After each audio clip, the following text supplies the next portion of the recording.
A blessed Sunday everyone.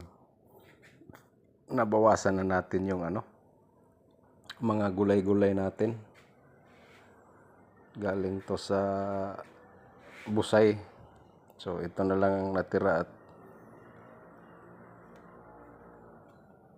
wala nang ibang na harvest.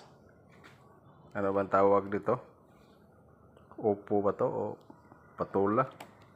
Hindi ko kabisado. Tapos pipino, siling haba, may konting ampalaya at talong. At ito ang the best. Yan, ganda ng flower, no? Ito yung flower, oh.